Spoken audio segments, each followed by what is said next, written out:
c'est pas des images qu'on regarde dans un magazine.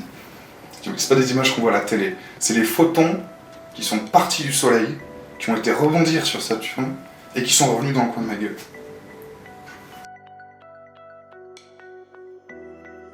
Ce qui va être le plus intéressant quand on débute, ça va être l'observation de planètes pour le coup. Donc l'observation de la Lune en premier lieu. Après on peut pousser un petit peu vers Mars. Mais les plus intéressantes à regarder avec ces télescopes, ça va être Jupiter et Saturne. C'est les deux plus grosses planètes si vous voulez. Les deux qui renvoient le plus de lumière. Le Soleil émet de la lumière, c'est vraiment deux grosses boules de gaz qui vont réfléchir un maximum cette lumière pour le coup. Donc intéressantes aussi parce qu'elles sont très jolies. C'est-à-dire que Jupiter c'est une grosse sphère parcourue de bandes colorées si vous voulez. Donc il y a des bandes ocre, un petit peu beige, tout ça. Il y a la fameuse tache rouge de Jupiter pour le coup. Et Saturne c'est les anneaux. Voilà, donc ça devient un outil assez gros. À partir du moment où on peut commencer à voir la division de Cassini sur Saturne. La division de Cassini, c'est dans les anneaux, il y a un petit espace vide si vous voulez, très difficile à observer. Même avec celui-ci, il faut vraiment se concentrer un petit peu, il faut le temps que l'œil s'adapte à tout ça. Et alors après, derrière, en dehors des planètes, on peut faire des observations un petit peu plus intéressantes, mais ça demande un petit peu plus de préparation parce qu'il faut trouver les objets qu'on va chercher, qu'on va vouloir observer. Donc il y a des nébuleuses, des galaxies si vous voulez, principalement.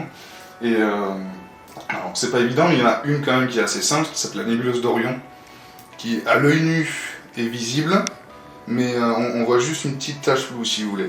À travers le télescope, c'est quand même un petit peu plus joli, mais une nébuleuse ça reste assez flou, ça reste pas très lumineux si vous voulez. Donc pour vraiment choper des belles images, en fait il va falloir brancher un appareil photo dessus avec un long temps de pause, qui va permettre de récupérer beaucoup plus de lumière, parce que l'œil n'en récupère pas énormément pour le coup. Donc le but pour moi ça va être de poser un appareil photo dessus et de faire des longs temps de pause pour pouvoir obtenir des jolis clichés. Les opérations je les fais pas à l'escar parce que c'est trop pollué, il y a trop de pollution lumineuse. Alors pour l'observation de planètes on peut, c'est pas très dérangeant, mais sinon en général il faut aller en montagne. En montagne ou alors vraiment...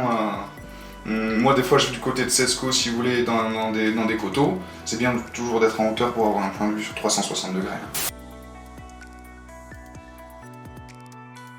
En général quand on débute, la plupart du temps on commence avec une lunette astronomique.